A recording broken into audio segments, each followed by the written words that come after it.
Scott, thanks for having us. First of all, congratulations on SPFL survival. How do you reflect on those playoff games after now 4 or 5 weeks have passed? Yeah, it was amazing. Obviously there was a lot of pressure on the games. The outcome of not winning the game wasn't even worth thinking about. So yeah, the players turned up when it mattered, and obviously we're delighted. And it's obviously been a busy time for you, both at Stranraer and at the fitness group. Can you tell us a bit more about the business and how you're supporting others? Yeah, absolutely. Obviously the business is fitness education. Now that can range from gym instructing, personal training, sports massage, various different things we've added, like lower back pain specialists. So there's lots that the players can come and do now, yeah. And how did that journey start for you? Well, initially we opened the gym maybe 7-8 years ago, which quickly turned into an education centre. It started just in Glasgow predominantly, and that's now round about the UK. And at the start of that journey, when you were first stepping into the world of personal training, gym, all that sort of stuff, what were your ambitions and what was the idea behind that? Yeah, I think during my playing career, I had been in and out of kind of part-time, full-time, part-time, full-time. So even when I was full-time, the income that I was getting probably wasn't what I was looking for. And I think that's probably the case with the majority of players in Scotland anyway. So I was always looking to supplement it. That's why I went and done my PT course.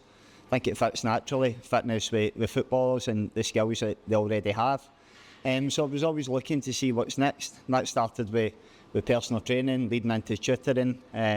From there, opening the gym and obviously opening the education side of things as well. So it's been a journey, but it's been worth it. And tell us a bit more about that dynamic, the education side, and how people can learn a bit more when they come to the fitness group. Yeah, absolutely. So obviously I deal with you guys quite a lot, and if players reach out, I can talk through my journey. It's not just about personal training or massage. There's so many things you can do if you want to progress on to tutoring. I think sometimes people look at maybe PT as a short-term fix, but there's a full journey you can do within fitness now, and I think the demand is there. I think the income you can earn from fitness now is a lot higher than what it maybe used to be, whether that's online, in person.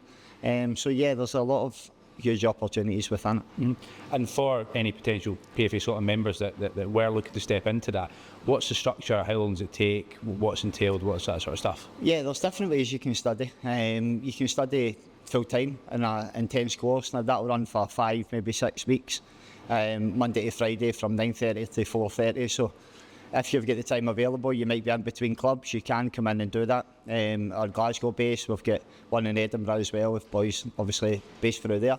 We've also got an online way of studying. It's a blended learning. So you do the theory aspect from home. We provide you with a designated tutor to support you. So although it's online, there's lots of support through it. I know some online courses you're left to do it. It's certainly not the case here. You get lots of support. You do theory from home and you come in and see us for the practical element. And personally for you, as a PFA Scotland member, you've successfully managed to transition from a professional footballer to a business owner. You're now in a position where you're helping people both on and off the park. How does that feel? Yeah, it feels great. It feels good. Obviously the business was very intense. There's a lot going on. We've got a lot of customers and students UK wide now. I really enjoy working with the PFA lads because of my background, and we look after them, make sure they've got opportunities, and personally I go out my way to do that with the players. So yeah, I'm delighted when one of the boys reaches out, and I do everything possible to try and help.